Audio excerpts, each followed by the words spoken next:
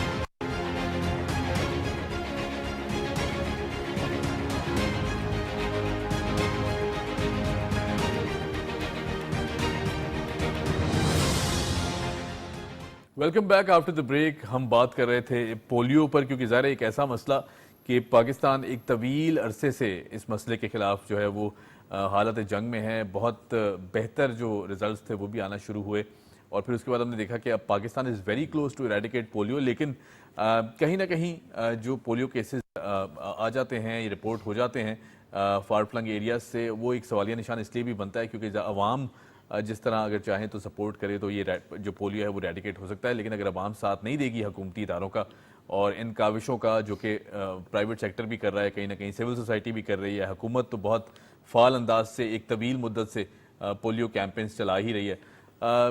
یہ جو کردار عوام کا ہے یہ ایک بہت بڑا سوالیہ نشان اس لیے ہے کیونکہ جب تک ہم سپورٹ نہیں کریں گے اس کاز کو، اس اجرا کو، تو میرے خیال سے پولیو کو ایریڈیکیٹ کرنا تھوڑا سا مشکل نظر آئے گا۔ لیکن خوشائند بات یہ ہے کہ پاکستان ایک کافی سالوں سے، جو کہ گزشتہ کافی سالوں سے we are very close to eradicate polio. بہرحال جی، پولیو کا جو مسئلہ ہے یہ ایک بہت بڑا چیلنج ہے جو کہ پاکستان کافی ٹائم سے فیس کرتا آیا ہے۔ اس کے کیا فیکٹرز ہیں، کونس کیا ہیں، یہ ڈسکس کر لیں گے۔ ڈاکٹر قاضی عبد الباسط صاحب ہمارے ساتھ موجود ہیں، ایسوسیٹ پروفیسر ہیں ڈاؤ میڈیکل کراچی سے، اور ساتھ ساتھ ورلڈ ہیلتھ آرگنائزیشن کے ایڈوائزر فار پولیو ایریڈیکیشن ہیں۔ ڈاکٹر صاحب ویلکم ٹو دی شو، کیسے ہیں آپ؟ السلام علیکم جناب، خیریت؟ وعلیکم السلام۔ ڈاکٹر صاحب، پولیو کا مسئلہ یہ کوئی نیا مسئلہ نہیں ہے، Pakistan has been facing this issue from many decades, اور اس پہ بھرپور کوششیں بھی کی جاتی ہیں۔ ہم دیکھیں کہ جس طرح پولیو کیمپینز چلائی جاتی ہیں آل اوور دا میڈیا بھی، اور اس کے ساتھ چاہے وہ پرنٹ ہو، الیکٹرانک میڈیا ہو، یہ ایک بڑی خوشائند بات ہے، اور ہم بہت بڑے قریب بھی ہیں پولیو ایریڈیکیشن کے، لیکن جو کیسز دوبارہ رپورٹ ہو جاتے ہیں اس کی خاص وجوہات کیا ہیں؟ جی، میرا ایک نام ہے ڈاکٹر خالد شفیع۔ رائٹ۔ جی اچھا جی، پولیو کے کیسز یہ ہے کہ پولیو کا وائرس پاکستان سے ابھی تک ایریڈیکیٹ نہیں ہوا ہے۔ جی جی، دنیا میں 2 ملک رہ گئے ہیں، پاکستان، افغانستان، جہاں یہ وائرس کی سرکولیشن موجود ہے۔ رائٹ۔ ایک تو پہلی بات یہ حقیقت ہے، پولیو کا وائرس 3 ٹائپ کا ہوتا ہے، جی، جن میں سے 2 ٹائپ کو ہم ایریڈیکیٹ کرنے میں کامیاب ہو گئے ہیں، صرف ایک ٹائپ واپس رہ گئی ہے باقی۔ ٹھیک ہے۔ اس سے بھی سچویشن ہے کہ پاکستان کا 70% علاقہ ایسا ہے جہاں پر پچھلے 4-5 سال سے پولیو کا کوئی کیس نہیں ہوا ہے۔ ٹھیک ہے۔ ایک محدود علاقہ ہے جہاں پولیو نے ابھی بھی جڑیں پکڑی ہوئی ہیں، وہاں سے جو لوگ دوسرے علاقوں میں جاتے ہیں وہ وائرس ساتھ لے کے جاتے ہیں، لیکن دوسرے علاقوں میں جڑیں نہیں پکڑی ہیں۔ جی۔ اچھا، اب پولیو کی جو مہم اتنی ساری چلتی ہیں اس کی وجہ سے یہ ہے کہ جن علاقوں میں یہ وائرس چلا بھی جاتا ہے وہاں کے بچے الحمدللہ پولیو سے متاثر نہیں ہوئے ہیں۔ اس سال اب تک 3 بچے پولیو سے متاثر ہوئے ہیں پاکستان میں۔ تینوں بچے بنو کی ایک یونین کونسل کے رہنے والے ہیں۔ اچھا۔ وہاں وہ 4000 کے قریب بچے ہیں، ان کے ماں باپ ان کو نہ حفاظتی ٹیکے لگوا رہے ہیں، نہ ان کو پولیو کے قطرے۔ جی بالکل، دس از دا پوائنٹ میں نے جو ابھی ریز کیا، کیونکہ ظاہر عوام سپورٹ کرے گی تو یہ مسئلہ ہو سکتا ہے نا۔ تو یہ بات اس چیز کی ہے کہ جیسے دنیا میں کوئی بھی اس وقت محفوظ نہیں ہے کہ جب تک ہر آدمی کے پولیو کا وائرس پوری دنیا سے ختم نہیں ہو جاتا۔ دنیا اب ایک ایسی پھیلی ہوئی جگہ نہیں رہ گئی ہے، مختصر جگہ رہ گئی ہے۔ اگر پولیو کا وائرس اگر ہمارے ساؤتھ کے پی میں کہیں ہے، وہ 3 دن میں کوئی بس میں بیٹھے گا، کراچی آ جائے گا، کراچی میں اسٹول پاس کرے گا، پانی میں مکس ہو جائے گا۔ صحیح۔ تو یہی ہو رہا ہے۔ تو اس وقت پولیو کے وائرس کو خاتمہ کرنا ہمارے لیے بہت ممکن ہے، بہت ممکن ہے، کیونکہ ایک محدود علاقے تک محدود ہو گیا ہے۔ ساؤتھ کے پی کے کچھ ڈسٹرکٹس ہیں جہاں پر پولیو موجود ہے، پولیو کا وائرس موجود ہے، وہاں سے گاہے بگائے مختلف علاقوں میں آتا ہے، جس کے لیے پولیو کی مہم چلائی جاتی ہے۔ اس وائرس کو جڑیں پکڑنے نہیں دیا جا رہا۔ ٹھیک ہے۔ ابھی موجودہ مہم جو ابھی ختم ہو رہی ہے، تقریباً 2 اکتوبر سے شروع ہوئی تھی، پورے ملک میں چلائی گئی ہے، لوگوں نے بہت تعاون کیا ہے، اور میجورٹی بچے جو ہیں انہوں نے پولیو کے قطرے پیے ہیں۔ لیکن ہر بچے کا پینا ضروری ہے۔ ہمیں یہ بات سمجھنی چاہیے کہ اگر ہمیں اپنے بچوں کو ان جراثیم سے محفوظ رکھنا جی۔ ہے، پہلی بنیادی چیز جو ہے ہمارا ایکسٹینڈیڈ پروگرام آف امیونائزیشن، جو حفاظتی ٹیکوں کا پروگرام ہے، جس میں پولیو کی 4 ڈوزز بھی دی جاتی ہیں ٹھیک ہے، جی اور جی۔ پولیو کو تو انجیکشن بھی لگائے جاتے ہیں۔ رائٹ رائٹ، اگر ہم اس پروگرام پر پورا عمل کر رہے ہوتے تو ہمیں یہ پولیو کی مہمیں چلانے کی ضرورت ہی نہیں ہوتی۔ جی۔ لیکن بدقسمتی سے دنیا کی بہترین ویکسین کے ہوتے ہوئے ہماری غلطیاں ہیں کہ ہمارے والدین کی غلطی ہے، ہم ڈاکٹروں کی ہے کہ ہم لوگوں کو سمجھا نہیں سکے۔ حکومت کو اور توجہ دینے کی ضرورت ہے کہ ہمارے تقریباً 70% کے قریب بچے ہیں جن کو حفاظتی ٹیکے لگتے ہیں، 30% کے قریب بچے ہیں جن کو حفاظتی ٹیکے نہیں لگتے ہیں۔ صحیح۔ اسی لیے بار بار پولیو کی مہم چلائی جاتی ہے۔ تو اگر ہمیں اپنے بچوں کو بچانا ہے، حفاظتی ٹیکوں کا کورس لازماً مکمل کریں۔ اس کے بعد جب بھی پولیو کی مہم اس علاقے میں چلائی جاتی ہے تو بچے کو 5 سال سے چھوٹے بچے کو ہر بار پولیو کے قطرے پلائیں۔ صحیح۔ ڈاکٹر صاحب، میں چونکہ آپ یو آر دی ایکسپرٹ ہے، میں آپ سے سوال اس لیے کروں گا، یہ بہت امپورٹنٹ کویشچن ہے۔ بہت ساری متس جڑی ہوئی ہیں پولیو ویکسینیشن کے اگینسٹ، جو ہماری عام پبلک جس طرح ان باتوں کو ڈسکس کرتی ہے، یا پھر شعور کی بھی شاید کہیں نہ کہیں کمی ہوگی۔ اس میں ایک سب سے بڑی بات یہ ہے جی کہ کوئی نہ کوئی اور دوا میں پلا دی جائے گی، یا ہماری نسل روکنے کے لیے، یا اس طرح کی جو باتیں کی جاتی ہیں، ان کو کس طرح زائل کر سکتی ہے، اور کس طرح کی اویئرنیس کریٹ کرنی چاہیے، جو کہ حکومت تو بہت کوشش کرتی ہے، لیکن اگر سول اداروں کی بات کریں یا سول ایکٹیوسٹ کی، تو کس طرح اس کو پروموٹ کیا جا سکتا ہے؟ دیکھیں، یہی سول سوسائٹی کا رول ہے۔ جو لوگ پڑھے لکھے ہیں ان کی ذمہ داری ہے، اپنے بچوں کی حفاظت تو ہم سب کرتے ہیں، جو پڑھے لکھے لوگ ہیں اپنے بچے کو محفوظ بھی رکھتے ہیں، اس کی حفاظت کا انتظام کرتے ہیں، حفاظتی ٹیکے بھی لگاتے ہیں، لیکن ہماری ذمہ داری یہاں ختم نہیں ہوتی۔ معاشرے کی ذمہ داری بھی ہمارے پہ ہے۔ جو ڈاکٹرز ہیں، انجینئر ہیں، بینک مینیجر ہیں، سیاستدان ہیں، کونسلر ہیں، ان کا فرض ہے کہ وہ اپنے علاقے کے کوئی بچے ہیں ان کو حفاظتی ٹیکے، پولیو قطرے پلانے میں روشناس کریں۔ اگر کہیں پہ کوئی شرارت کر رہا ہے اس کو سمجھائیں۔ یہ چیزیں زبردستی سے نہیں ہوتی ہیں، سمجھانے سے ہوتی ہیں۔ ہماری جو پاکستان پیڈیاٹرک ایسوسی ایشن ہے وہ اس چیز پہ خصوصی نگاہ رکھتی ہے کہ بچوں کے معاملات میں حکومت جو بھی پروگرام کرتی ہے، کیا وہ پروگرام اسٹینڈرڈ کا ہے، کیا وہ ویکسین ٹھیک ہے۔ تو ہم مکمل طور پر گورنمنٹ کی اس مہم کی حمایت کرتے ہیں۔ ہمارے جو 3000 چائلڈ اسپیشلسٹ ہیں، جو پروفیسرز ہیں، جو پڑھاتے ہیں میڈیکل کالجز میں، وہ مکمل مطمئن اس ویکسین سے۔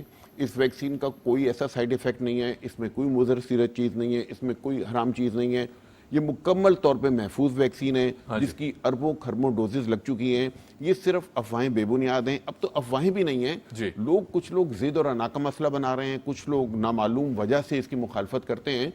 ادروائز جتنی بھی لوگوں کے خدشات تھے ان کو مکمل طور پر دور کیا جا چکا ہے۔ صحیح۔ ڈاکٹر خالد، اگر ہم بات کریں سوشل رسپانسبلٹی کی، کہ اگر being a citizen of Pakistan, ہم دیکھتے ہیں کہیں نہ کہیں تعلیم کا فقدان ضرور ہے، لیکن جو شعور ایک شخص میں ہونا چاہیے یا کسی انڈیویجول میں ہونا چاہیے، جو کہ اگر فیملی کو بھی لیڈ کرتا ہے، یا فادر آف دا فیملی ہے یا پھر بردر آف دا فیملی ہے، کیا ان پر یہ ذمہ داری عائد نہیں ہوتی کہ اس چیز کو چھپایا نہ جائے؟ کہیں کوئی بچہ اگر اس سے افیکٹ ہو جاتا ہے، عموماً لوگ چھپاتے ہیں اور رپورٹ نہیں کرتے اس طرح کے کیسز کا بعض اوقات، کیونکہ وہ کہتے ہیں جی کہ سوسائٹی کو کس طرح فیس کریں گے یہ بچے کے ساتھ اگر یہ پرابلم ہو گئی، تو ان کے لیے کیا میسیج دینا چاہیں گے؟ بس میسیج یہی ہے کہ شعور اسی کو کہتے ہیں کہ کسی چیز کو صحیح طریقے سے برتاؤ کیا جائے۔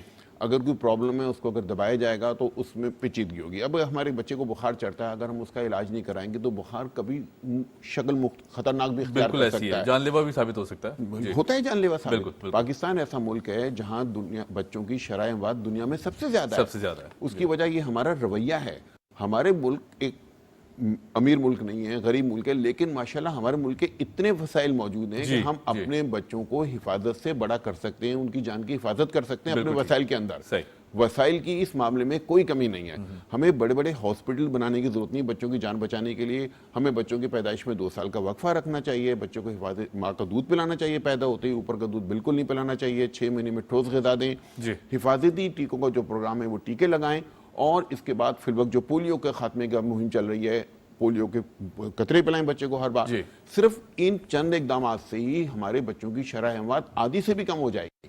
ان چیزوں کے لیے کسی پیسے کی، کسی گرانٹ کی ضرورت نہیں ہے، لیکن شعور کی ضرورت ہے، جو آپ نے صحیح کہا۔ ڈاکٹر صاحب، ایک اور بڑا اہم سوال جو کہ پولیو کیمپین چلانے والے ہماری بہنیں اور بھائی ہیں، یقیناً فیلڈ سٹاف بہت محنت کرتا ہے، گھر گھر جاتے ہیں، پولیو کی ویکسینیشن چاہے ریسپیکٹو آف موسم یا پھر کوئی بھی ایسی سچویشن ہو، سیکیورٹی چیلنجز ہو، حکومت نے بڑا اچھا اقدام دیا تھا کہ ساتھ سیکیورٹی اہلکار جو ہیں وہ تعینات کیے جو کہ ساتھ جاتے ہیں، لیکن پھر جو رویہ ہے عام پبلک کی طرف سے یا پھر ایسے فیکٹرز جو کہ ہماری عوام بہت باعزت ہے لیکن بہت باشعور بھی ہے، لیکن کہیں نہ کہیں ہم دیکھتے ہیں کہ اس طرح کے جو فیکٹرز ہیں جو اس پوری کیمپین کو سبوٹاج کرنے کی کوشش کرتے ہیں. ورلڈ ہیلتھ آرگنائزیشن ان فیکٹرز کو کس طرح ٹیکل کرتا ہے؟ اس کے لیے جی سوشل بیہیویئر چینج کے لیے کوششیں کی جا رہی ہیں. دو باتیں, ایک تو جو پولیو ورکر ہیں یا جو بھی ہیلتھ کیئر پرووائڈرز ہیں ان کو دوسرے شخص کے رویے سے پریشان نہیں ہونا چاہیے. ٹھیک ہے. They should be ready to face any kind of. جیسے کوئی بیمار ہوتا ہے تو وہ غصے میں بھی ہوتا ہے, انوائڈ بھی ہوتا ہے, لیکن بعد میں آپ کا شکر گزار ہوتا ہے. اسی طرح ہم کسی کے گھر کا دروازہ کھٹکھٹاتے ہیں, اس کو پولیو کو ڈراپس پلاتے ہیں, وہ کھانا بنا رہی ہیں, کچھ کام کر رہی ہیں, تو تھوڑی سی ایک ان میں ایسی پیدا ہوتی ہے جسے کہنا یہ ناخوشگواری پیدا ہوتی ہے, لیکن ہم اپنے رویے کو ٹھیک رکھیں, خندہ پیشانی سے پیش آئیں. یہی چیز ہے دنیا میں سب سے بہترین چیز ہے, زور زبردستی نہیں ہے, کسی کو سمجھا کر خوش اخلاقی سے اس سے پیش آئیں. اور ہمارے الحمدللہ پولیو کے ورکرز کی کوئی شکایت نہیں آ رہی ہے.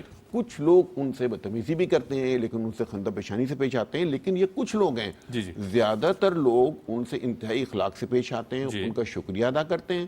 تو میرے خیال میں یہ ایسا مسئلہ نہیں جس سے قابو نہ پایا جا سکے, ہمارا اندرونی مسئلہ ہے. انشاءاللہ ہمارے جو ہم وطن ہیں اس بات کو سمجھیں گے, کیونکہ ان کے بچوں کی حفاظت کے لیے ہم ان کے گھر پہ جا رہے ہیں, اور یہ برسات میں, بارش میں, سیکورٹی خدشات میں ان کے بچوں کی خاطر جا رہے ہیں. تو ان سے ہم امید رکھیں گے کہ جو لوگ نہیں تعاون کرتے وہ بھی انشاءاللہ تعاون کریں گے. ڈاکٹر صاحب کوئکلی ایک آخری سوال کروں گا, then we'll wrap it up. کتنا عرصہ دیکھتے ہیں آنے والا جو ٹائم ہے, اگر بھرپور انداز سے عوام یہ چیز سمجھ لے کہ ہمیں 100% سپورٹ کرنا ہے اپنے حکومتی انیشیٹو کو, سول سوسائٹی کے جو انیشیٹوز ہیں ٹو ایریڈیکیٹ پولیو, یا پھر انٹرنیشنل آرگنائزیشنز ہیں جس طرح ورلڈ ہیلتھ آرگنائزیشن کام کر رہی ہے, کتنا عرصہ لگ سکتا ہے پاکستان کو مکمل طور پہ ویل سے goodbye to this polio?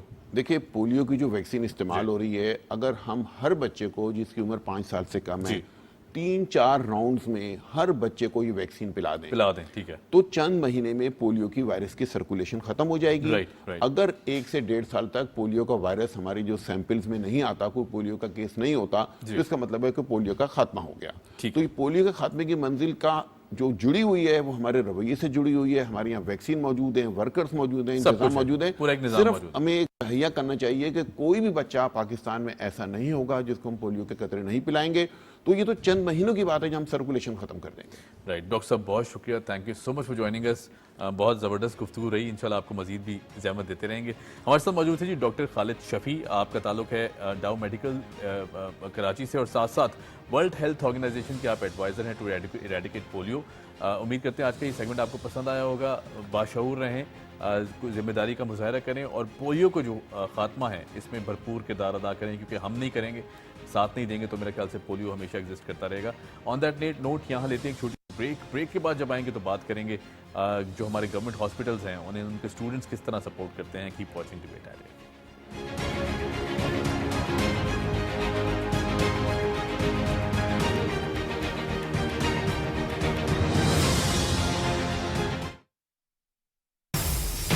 Welcome to Star and Style Season 4.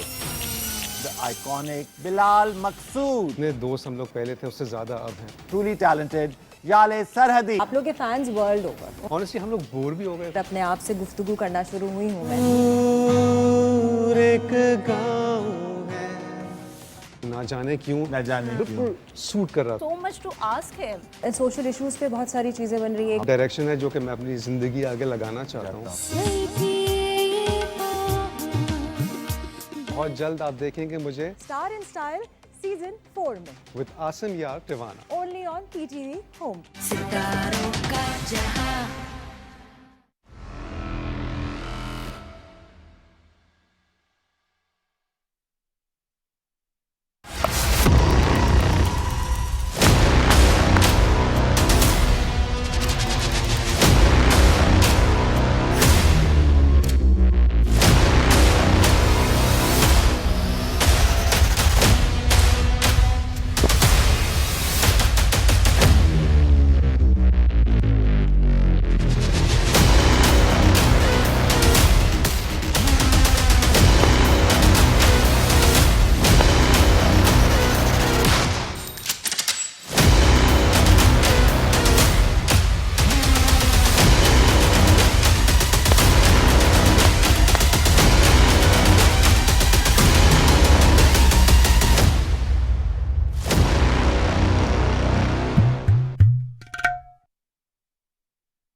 Pakistan tele vision service کی جانب سے